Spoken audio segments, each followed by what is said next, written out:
एक बार और अच्छे से। मेरे दोस्त, आग तो वो चीज है कि जब लग जाए अपने साथ साथ पड़ोसी को भी जला देता है। पड़ोसी अगर हाथ ऊपर नहीं कर रहा है, पकड़ के खींच के ऊपर उठा दो और बता दो आग जल चुकी है, आग लग चुकी है। ऐसे नहीं, पड़ोसी को पकड़ो, दोनों हाथ पकड़ के खींच के उठा के बताओ आग लग चुकी है। ऐसे नहीं, मैं 3 तक काउंट करता हूं, उसके बाद बताना। 1 2 3 कम ऑन, 1 2 3 कम ऑन।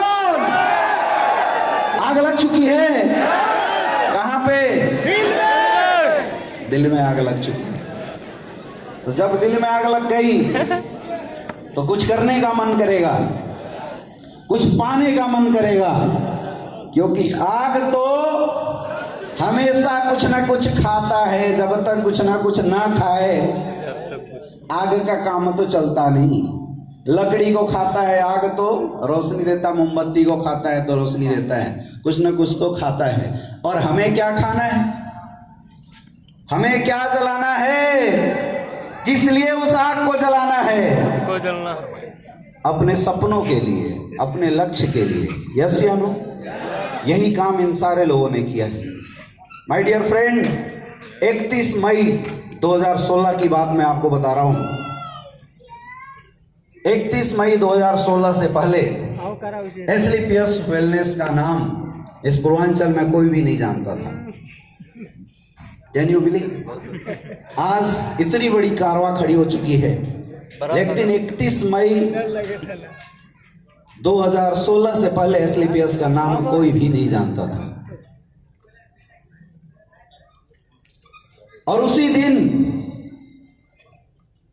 सुबह सुबह मेरे पास गुरुदेव शिव कुमार सर का कॉल आया कि अमित सर एक होटल में आ जाओ।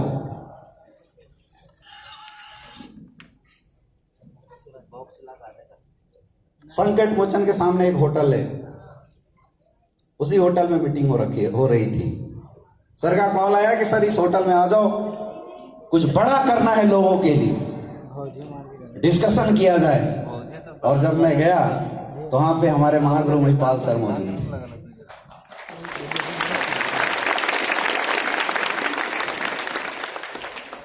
सर को देखते मैं समझ तो क्या था, ये कुछ तो होने वाला है, लेकिन इतना नहीं समझ पा रहा था कि इतना बड़ा होने वाला है।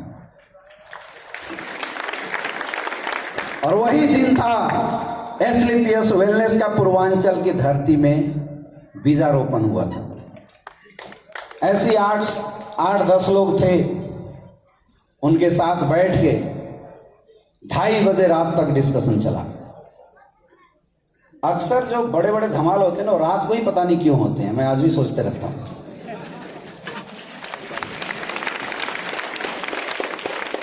और अपनी कंपनी में भी आपने देखा, प्रणव सर भी बता रहे थे, मुझे पकड़ के रात में प्लान बताया गया। रवि जी भी बता रहे थे, मुझे पकड़ के रात में प्लान तो बताया गया। तो जितने बड़े बड़े धमाके हुए रात में ही होते हैं। यस या नो? एसलीपीएस का भी बीजारोपण रात को ही हुआ था। मेरे दोस्त, तब बहुत मुश्किल था ये विश्वास करना कि इस इंडस्ट्री में करियर बन सकती है, क्योंकि कंपनी बहुत छोटी थी। 7 प्रोडक्ट कंपनी का टॉप अर्नर शायद 15 लाख 20 लाख रुपए कमाया था। यहां तो 15 लाख 20 लाख रुपए कमाने वाले तो भी आएंगे स्टेज पे, आपको समझ में आ जाएगा। लेकिन उस समय कंपनी का टॉप अर्नर 10-15 लाख रुपए कमाया था। अब आप खुद बताइए, उस समय विश्वास करना ज्यादा मुश्किल था या आज? उस समय, क्योंकि उस समय कोई अचीवमेंट नहीं थी, प्रोडक्ट की कोई रिजल्ट नहीं थी। किसी को हम प्रोडक्ट देने जाते थे, कोई पूछता था भाई प्रोडक्ट रिजल्ट है क्या, तो हम उधर चंडीगढ़ साइड का कोई रिजल्ट निकाल के वीडियो दिखाया करते थे। हाँ जी है, तो बोला पूर्वांचल में, बोला अभी ट्राई कर रहे हैं हम लोग, अब रिजल्ट आएगा। लेकिन वो बोलते हैं ना कि बनारस की धरती कुछ अजीब ही है, यहां बाबा का आशीर्वाद कुछ अजीब ही है। यहां सच्ची दिल से, सच्ची आत्मा से अगर ऊपर वाले से कोई किसी भी प्रकार की मुराद मांगता है तो पूरा जरूर हो जाता है। और हम लोगों ने उस समय एक सोच के साथ इस बिजनेस की स्टार्टिंग करी थी कि हे बाबा, ऐसा इस पूर्वांचल में जहां लोग नेटवर्क मार्केटिंग इंडस्ट्री को लेके निगेटिव हैं, 15 साल 16 साल से गिट्टे पट्टे मर रहे हैं, एक ताकत देना कि हम लोग इस अच्छे प्लेटफॉर्म के माध्यम से उनकी कैरियर में बदलाव कर सके। और मुझे लगता है शायद इसीलिए बाबा विश्वनाथ ने एसलीपीएस वेलनेस का प्लेटफॉर्म गुरुदेव महिपाल सर के माध्यम से यहां पे भेजा था। और काशी में तो चमत्कार शुरू से ही होता आया है। काशी में मिन्नत मांगने वाले लोग देश के प्रधानमंत्री बन जाते हैं। हम लोगों ने तो डायमंड का ही मिन्नत मांगा था, कोई बहुत बड़ी बात तो मांगा नहीं था, और वो होता चला गया मेरे दोस्त। मैं भी उस समय कैरियर कैसे पैदान पे था, जहां पे ये विचार था कि मैं आगे पढ़ाई कंटिन्यू करूं या मैं इस इंडस्ट्री में अपने आप को झोंक दूं। एक तरफ मेरा स्वार्थ था और दूसरे तरफ लोगों की कैरियर थी। मुझे लगा अगर मैं पढ़ाई कंटिन्यू करता हूं तो हो सकता है जो लोगों ने हमारे ऊपर विश्वास किया है, जो भरोसा किया है, और भरोसा लोगों का टूट सकता है। क्योंकि अगर हमने डाइवर्ट किया अपने आप को, दो जगह लगा के रखे, ये सोच बनाया कि चलो इधर नहीं हुआ तो अपना पढ़ाई करके कुछ कैरियर बना लेंगे, तो शायद लोगों के साथ गलत हो जाएगा। और उसी समय मैंने डिसीजन लिया, उसमें रिसर्च में मेरा एडमिशन होने वाला था बीएचयू के अंदर, मैंने उसको पेंडिंग ही डाल दिया और फुल टाइम कूद पड़ा उस समय एसलीपीएस वेलनेस के अंदर। और तब से लेके आज तक ये सफर लगभग 5-5.5 साल का हो चुका है मेरे दोस्त। लेकिन आज बताना चाहूंगा, उन 7 लोगों की कारवां आज 7 लाख लोगों तक पहुंच चुकी है। ये पावर है एसलीपीएस वेलनेस। जब हम लोग शुरुआती स्टेज पर मीटिंग किया करते थे, 10-12 लोग बड़े मुश्किल से आते थे, अभी अवधेश नारायण जी आपको बता रहे थे। लेकिन आज बड़ी खुशी मिलती है, इस पूरे बिजनेस का एक छोटा सा टुकड़ा है जहां पे लगातार बैक टू बैक जश्न काशी प्रोग्राम चल रहा है, फिर भी हॉल में बैठने की जगह नहीं मिल रही है। ये पावर है एसलीपीएस वेलनेस की। हर इंसान अपनी जिंदगी में कुछ करना चाहता है, कुछ पाना चाहता है। हर इंसान अपने सपनों के साथ जीना चाहता है। लेकिन प्रॉब्लम यह है कि जब से हम पैदा हुए तब से लेके आज तक हमारे अपनों ने हर बार हमारे सपनों का दमन किया है। ऐसा आप सबके साथ भी हुआ होगा, आप सबके साथ हुआ है। जब भी आपने कुछ लंबी छलांग लगाने की बात की है, आपके अपनों ने बोला बेटा रुक जा, तेरा कुछ नहीं हो सकता। आपके अपने लोगों ने आपको डराया है। बचपन से लेके आज तक पढ़ने गया तो टीचर ने डराया, अच्छे से पढ़ाई कर नहीं तो नौकरी कहीं नहीं मिलेगी। छोटे थे तो मम्मी पापा ने डराया, बाहर मत जा, भूत पकड़ लेगा। ये मेंटेलिटी हम लोगों के दिमाग में धीरे धीरे घर करता चला गया। और आज यही वजह है मेरे दोस्त, यहां बैठे जिस इंसान को भी इस इंडस्ट्री में सफल होने का डाउट आ रहा है, वो डाउट आपका नहीं है, ये डर आपका नहीं है। ये डर उस मेंटेलिटी का है जहां से हम निकल के आए हैं। तो करना क्या है? तो करना क्या है? एक बार उस डर से बाहर निकलना पड़ेगा, एक बार उस डर के ऊपर चढ़ना पड़ेगा। और जो इंसान अपनी कैरियर को लेके, अपने सपनों को खत्म होने के लेके डर को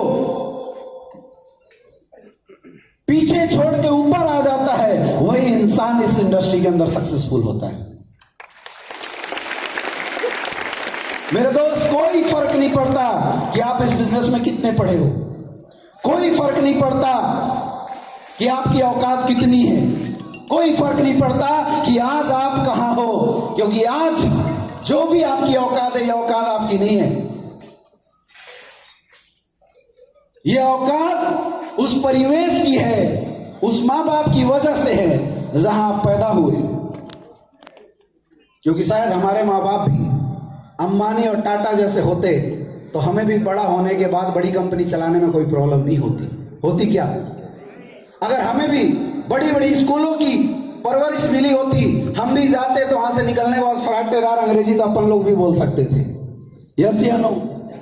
तो हम फेल कहां हुए? हम फेल नहीं हुए थे, उन परिस्थितियों ने हम सबको कमजोर बना के रखा था। और दूसरा, जिंदगी में कोई ऐसा प्लेटफॉर्म नहीं मिला जिस प्लेटफॉर्म पे चल के एक आम इंसान अपनी जिंदगी को बदल सकता है। ये थी हमारी बदकिस्मती। लेकिन मेरे दोस्त, एक दूसरे तरीके से अगर हम बात करें तो हम सब अब किस्मत वाले फिर से बन चुके हैं, क्योंकि ऊपर वाले ने एसलीपीएस वेलनेस नाम का प्लेटफॉर्म हमारी जिंदगी में डाल दिया है। अब डिसाइड आपको करना है कि आप अपने सपनों के साथ जीना चाहते हो या घुट घुट के अपनी जिंदगी जीना चाहते हो। यह डिसाइड आपको करना पड़ेगा। आज स्टेज पे जितने भी लोग आए, mister Pranav Pandey sir, mister Amit Kumar ji, mister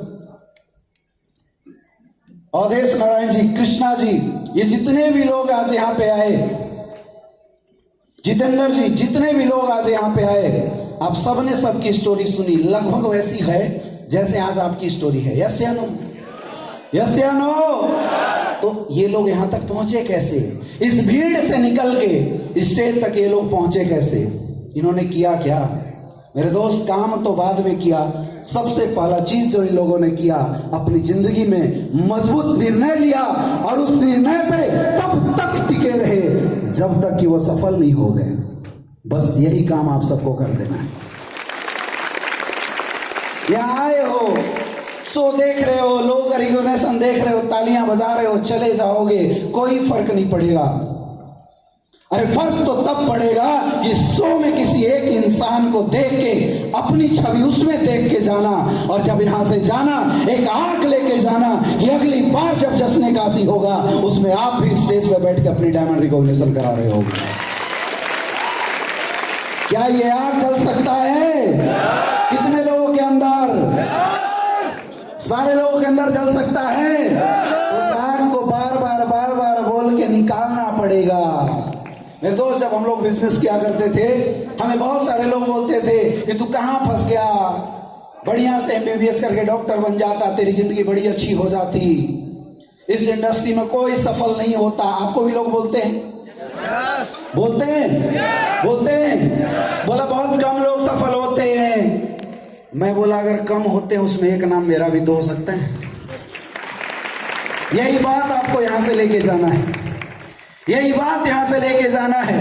और तब तक वो जिद मत छोड़ना जब तक आप सफल नहीं हो जाते।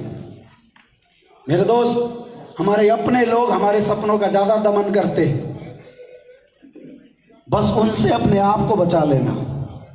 और जिस दिन, क्योंकि बोलते हैं इंसान सबसे ज्यादा जो परेशान हो जाता है वो अपनों से होता है।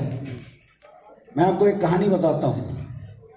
एक बहुत ही अच्छे वैद्य थे,